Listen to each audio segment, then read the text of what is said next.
Hello everyone, চলো তোমাদের সাথে আজকে একটা ফোন কভার পেইন্টের ভিডিও শেয়ার করি। তো কভারটা ছিল আমার একটা বোনের। ও যেহেতু অনেক দিন কভারটা ইউজ করেছে, তাই ও বলছিল একটা নতুন কিছু কিউট একটা কভার পেইন্ট করে দিতে।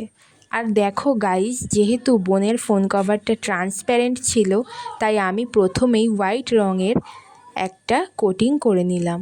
আর বেবি পিঙ্ক কালারের থেকে কিউট আর কী হতে পারে, তাই আমি হোয়াইট এবং রেড কালার মিক্স করে একটা বেবি পিঙ্ক কালার বানিয়ে নিলাম।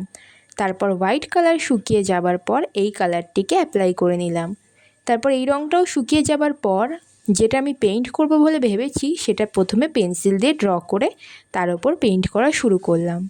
তো আমি কভারটার উপর একটা কিউট পান্ডা আর তার সাথে কিছু ছোট্ট ছোট্ট ফ্লাওয়ার করে নিলাম।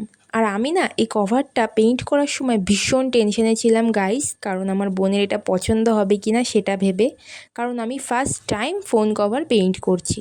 তোমাদের কার কার এরকম কিউট ফোন কভার ভালো লাগে সেটা কিন্তু জানিও। আর আমি কিন্তু ফেব্রিক কালার দিয়েই কালার করেছি। আর পান্ডা থিমে ছিল, পান্ডাটা বসে বসে খাবার খাচ্ছে। তারপর দেখো আমি ফিনিশিং টাচ দিয়ে দিলাম।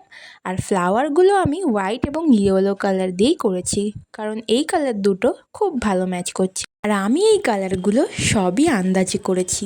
তোমাদের কি মনে হয় এখানে এই কালারের পরিবর্তন কী কী কালার ইউজ করলে বেশি ভালো লাগবে সেটা কিন্তু জানি। এটা ছিল ফোন কভারটার ফাইনাল লুক গাইস। তোমাদের কভারটা কেমন লাগলো জানিও। প্রথমবার কোনো ফোন কভার কালার করলাম। And thanks for watching.